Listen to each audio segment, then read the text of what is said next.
and welcome to History on Blast, episode 13. I'm Hillary, and I'll be your host, as this week we're going to put Henry Ford on blast. That's right, Henry Ford, the car guy. And we could be talking about how he was a racist asshole, but instead we're going to talk about how he cheated at a road race and put another major manufacturer out of business, even though they won.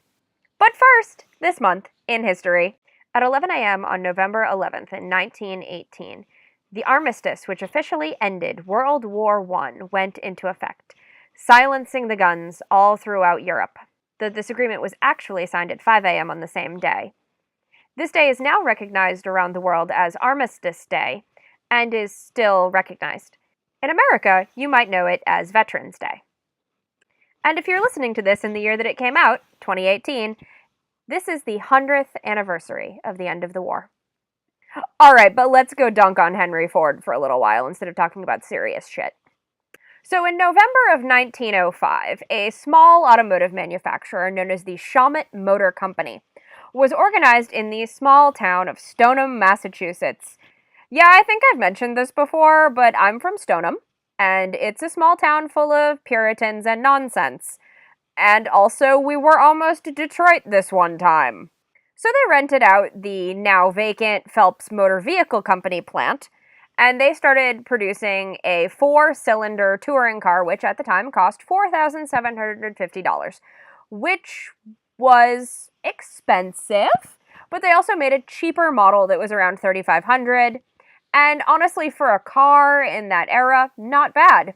Also, like, for a car in this era, if I could get a brand new car for $3,500, I would be blown away.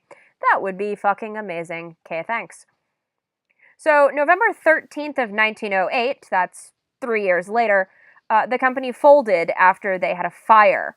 It completely destroyed the factory and several other surrounding buildings.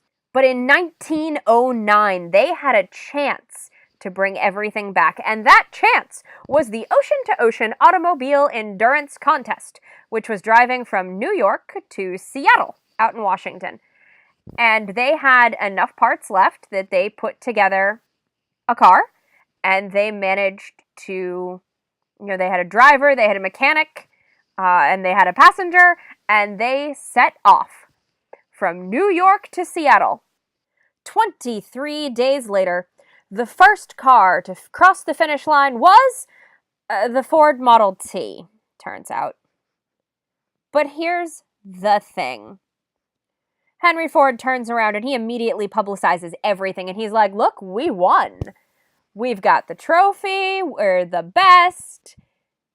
And they were talking about how, you could have the car that won this race, even though they had stripped down the Model T for the race. So, no, you actually can't. It's a different car.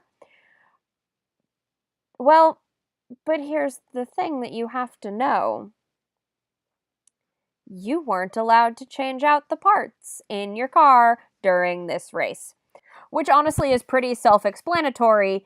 You're racing the car, you're not allowed to be like, oh, my engine broke, I'm just gonna slap in a new engine, Henry Ford. Yeah, that's exactly what they did. The engine seized somewhere along the way, and they were just like, oh, we'll just put in a new one, which was super against the rules. So 5 months later, this violation of the rules did come forward, and the win was awarded to Shawmut. They were given the trophy, and everything continued to come up shit because Henry Ford had the PR of a god and had already plastered the entire country with billboards and flyers and advertisements in the Saturday Evening Post talking about how wonderful the Model T was and how he had absolutely won the road race and definitely didn't cheat like a lying, cheating cheater. I'm only a little salty about this. Can you tell? And so with that, without any way to get the same level of advertising and PR that Henry Ford was getting, the Shawmut Motor Company did go completely in the red, completely out of business. They couldn't afford to rebuild their factory. They had to cease operations completely. And on the site where that once stood is now our DPW lot, which, I gotta say, a car company would be a lot more interesting. Now, one of the really interesting parts of this story is, so I mentioned that trophy, right? So the trophy was given to Ford, and then, obviously, after the cheating was verified, the trophy was taken back and given to the president of the Shawmut Motor Company. And then it fucking disappeared off the face of the earth. As far as we know. We have no idea where this trophy went. I had heard that around town, and I thought, wow, that's kind of crazy. You're telling me in the, modern internet age that we have absolutely no idea where it was. So then I went digging and did some looking myself, and we have no idea where this fucker went. It just kind of disappeared. So if you see a 4-foot-tall trophy bouncing around that says M. Robert Guggenheim on it and has some cars, maybe let somebody know. I guess this is going to be a little bit of a short one for this episode, and I'm sorry about that, but that's more or less all there is to cover on the topic. Henry Ford was a dick and couldn't follow the rules. But as always, thank you for listening. If you've got any friends who you'd like to share the show with, go right ahead. The more the merrier.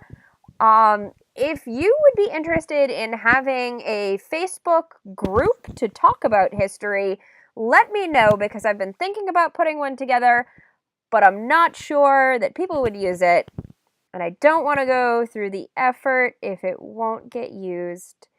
If you have any comments or questions or feedback or episode suggestions, you can reach out to me on Twitter at historyonblast or through email at historyonblast@gmail.com. I did receive a suggestion recently, and I would just like to mention that one of the things that I'm making sure I do with this show is I'm not going to cover any topics where the person who I would be putting on blast is still alive, because I think there are laws about that, and at the very least, well, I'm okay with being an asshole, I don't want to be an asshole who gets sued. As always, thank you to Defy Them All for the use of their song Keeper of Histories for the intro and outro of the program. Oh, and one last thing before I totally disappear. We received our first ever review, and I want to reach out and thank Delta and Theta for their awesome 5-star review. Thank you so much.